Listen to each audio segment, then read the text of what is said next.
अस्सलामुअलैकुम दोस्तों, ये एक मुसलमान औरत है। इस औरत का नाम है हसीना बानो। हसीना बानो आके बैठी है मंदिर में। आखिर ऐसा कई को बढ़ गई बोल के तमाम लोग यहाँ पे जमा हो गए।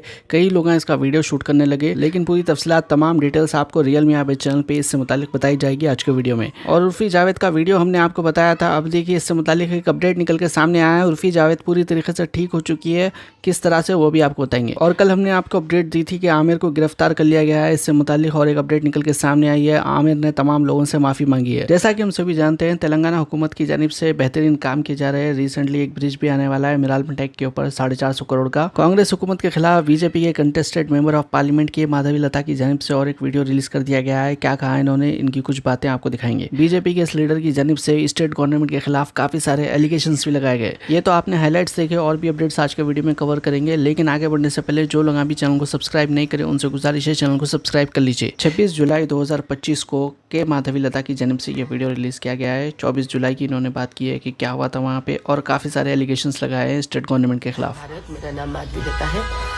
मैं हैदराबाद से बात कर रही हूँ। आपको पता है 24 जुलाई 2025 को बंजारा हिल्स में एक छोटा सा बस्ती जिनकी ग्राम देवता पेद्दम्मा तल्ली है, उस मंदिर को यहाँ का तेलंगाना कांग्रेस सरकार ने उखाड़ के फेंक दिया है।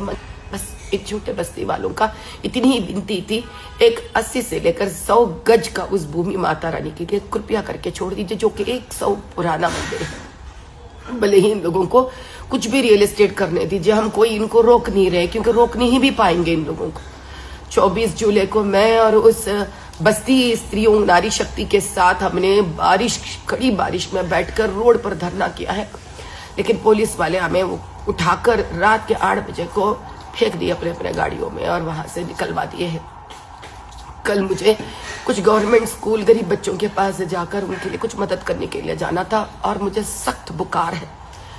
सारा भारत के हिंदू भाइयों बहनों से जो फिलहाल हैदराबाद में बस कर रहे हैं, आप जब मेरा बुखार उतरने में कम से कम जो और 24 घंटे चाहिए, उनकी सहायता कीजिए, उनकी मदद कीजिए, उनकी आस्था में आपकी आस्था को जोड़कर उन्हें हिम्मत दीजिए।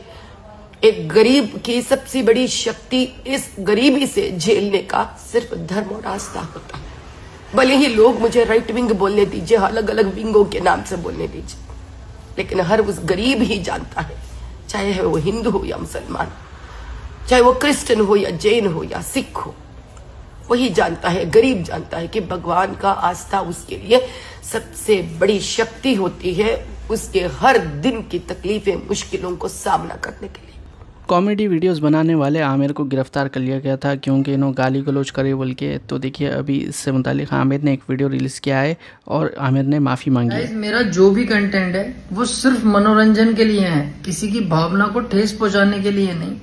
लेकिन अगर किसी की भावना को मेरी किसी वीडियो से ठेस पहुंची है तो मैं उससे दिल से माफी मांगता हूं। आगे से कभी ऐसा नहीं होगा, केवल मनोरंजन की ही वीडियो आएंगी, किसी की भावना को कोई ठेस नहीं पहुंचेगी, ये आपसे वादा करता हूं। न्यूज़ चैनल वाले काफ़ी सारे मौलवीज़ को बुलाते हैं, इनवाइट करते हैं। दरअसल ये लोग उनके ही एजेंडे के ऊपर काम कर रहे होते हैं। अब देखिए मौलाना ने तो तमाम हदें पार कर दी है। अखिलेश यादव की बीवी के बारे में क्या बोल रहा है, ये नेशनल मीडिया पे आप यहाँ पे सुन सकते हैं। साथ थी 2 औरतें थी, एक तो बिल्कुल अपने मुस्लिम उसमें थी, सर पे दुपट्टा था, उनका सब कुछ था, इकरा हसन जी। जो मोहतरमा थी डिंपल यादव जी, आप उनकी पीठ का फोटो देख लीजिए, नंगी बैठी हैं, फोटो देख लीजिए, नंगी बैठी हैं।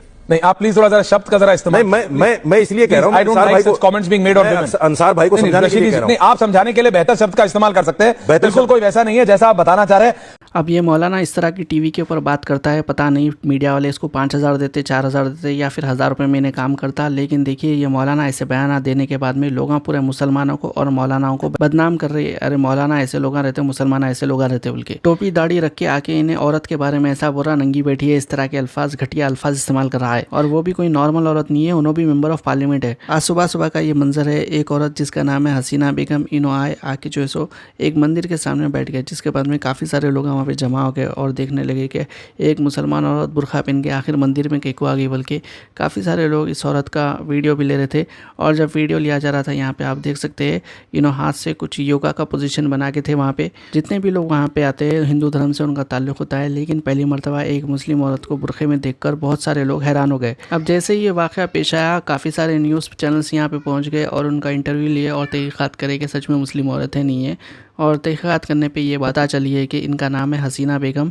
पिछले 13 साल से इन्हों जो सो काफ़ी ज़्यादा परेशान थे और यहीं पे एक मठ मौजूद है। वो मठ में ये कई सालों से आया जाया करती है और इन्होंने ये भी बताया है कि वहाँ के जो मठ के हेड है उनसे इन्होंने परमिशन भी मांगी है 11 दिन तक इस तरह से ध्यान लगाने के लिए, ताकि इनकी परेशानियाँ दूर हो जाए। और ये काफ़ी ज़्यादा दुख में है, सुकून की तलाश में। रोज़ 1 घंटा इन्हों 11 दिन तक यहाँ पे बैठ के मेडिटेशन करने वाले हैं। ये तमाम बातें हसीना बेगम ने बताई है। ये हसीना बेगम की ज़ुबानी उन्होंने जो बातें बताई है वो हमने आपको बताई। तो उर्फ़ी जावेद की जानिब से जो लिप फिलर लगाया गया था फाइनली वो हट चुका है। उर्फ़ी जावेद का नया लुक सामने आ चुका है। तो जो लोग फ़िक्रमंद थे उर्फ़ी के होठों को लेके, तो ज़्यादा फिक्र न करो, उर्फ़ी इज़ ऑल राइट। आज के दौर में मदद करना भी मुश्किल है। एक चिच्चा क्या करे, एक आदमी की मदद कर दी है। अब वो आदमी इनके ऊपर इल्ज़ाम लगा दिया कि इन्हों इस्लाम कबूल कर लिया तो 20 लाख रुपए देते बोले, बल्कि इस तरह की बातें करे बोल बोला।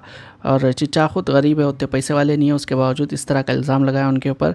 इसके अलावा देखिए काफ़ी सारे लड़कियों को भी मैसेजेस आ रहे हैं और लोग बोल रहे हैं कि हम इस्लाम कबूल करेंगे। तो देखिए वो लड़की के हाथ पे जाके कोई क्यों कबूल करेगा। और लड़कियों से भी गुजारिश है, कुछ इस तरह के मैसेजेस आए तो रिप्लाई वगैरह मत करिए। हाँ, अलबत्ता यह है कि आज से कोई 3 साल पहले एक मरतबा अपने आप को गरीब बन करके 2 लोग लेकर के आए थे। वकील अब्दुल सलाम साहब इटवा के रहने वाले और एक अब्दुल मोहित साहब सिमरा के रहने वाले। ये दोनों आए थे और ये कि हम गरीब आदमी हैं, हमारे वालिद ने हमको घर से निकाल दिया, हमारी कुछ मदद कर दीजिए। हमने कहा भाई हमारे पास स्कूल में इस तरह का कोई प्रावधान नहीं है, हम नहीं कर सकते, लेकिन बहरहाल आप आए हो तो हम अपने जेब से आपकी कुछ मदद करते हैं। तो हमने तकरीबन 2000 रुपया उनको दे दिया। ये बात हुई और चली गई। उसके 2-3 महीना बाद फिर वो दोबारा मेरे पास आए और चाहते थे मुझे कुछ पैसा मिल जाए। हमने कहा भैया मैं आपको कुछ पैसा नहीं दे पाऊंगा, इसलिए कि हमारी पोजीशन नहीं है। मैंने मदद कर दिया। ये भी कहा गया है कि पैसे देके जो है धर्मांतरण की बात कही गई है और जो है नौकरी के नाम जब नौकरी मांगने के लिए गए तो मुझे भगा दिया गया। मैंने धर्मांतरण जो है, जब मैंने कहा कि मैं धर्म परिवर्तन नहीं करूंगा तो सर आप ये जान लीजिए कि हमारे पास तकरीबन 130 का स्टाफ है, जिसमें 5-6 हिंदू टीचर भी हैं और एक दिन से नहीं, तकरीबन वो कोई 15 साल से है, कोई 20 साल से है, कोई 10 साल से है और मुस्तकिल तौर पर वो नौकरी कर रहे हैं। इसी तरह से हमारे पास और भी दूसरे कटघरे के भी यहाँ छोटे काम करने वाले कर्मचारी हैं, मिसल झाड़ू देने वाले या और चपरासी के उस पर काम है। आज तक किसी से कभी इस तरह की बात नहीं की गई। और कोई अजनबी आदमी आ जाएगा और फौरन बैठेगा और उसको 20 लाख का ऑफर कर देगा, ऐसा कौन सा अकल में कौन सी चीज आने वाली है कि, और हम कहाँ से इतना पैसा ला करके उनको दे देंगे। लेकिन बिला वजह का इल्जाम है ये। मौलाना साहब, ये अखनपाल जी ने जो भी शिकायत किया है मुख्यमंत्री पोर्टल पर या कहीं भी, ये इन्होंने कब किया है और इसके बाद से अभी तक कोई प्रशासनिक अधिकारी आपके पास आया या कोई मामला हुआ? नहीं, प्रशासनिक अधिकारियों में हमारे पास एलआईयू के लोग 1 हफ्ता पहले आए थे। 2 लोग एलआईयू के आए थे। उन्होंने मुझसे शायद जिस दिन उन्होंने मुख्यमंत्री के यहाँ लेटर भेजा है उसी दिन दोपहर के वक्त मेरे पास आए और उन्होंने मुझसे पूछा। हमने उनको ये बात बता दी कि हमारा उनसे इस तरह का कोई लेना देना नहीं है, उनके धर्मांतरण से, उनके इसके लाने से। लेकिन रहा सवाल ये कि अब उन्होंने कैसा दिया है, क्या दिया है, वो सच्चाई वो बता सकेंगे, मैं क्या बताता हूँ उनको। तो ये थे आज के अपडेट्स। और भी अपडेट्स के लिए चैनल को फॉलो कर लीजिए। इंशाल्लाह अगले वीडियो में मुलाकात होगी। अल्लाह हाफिज़।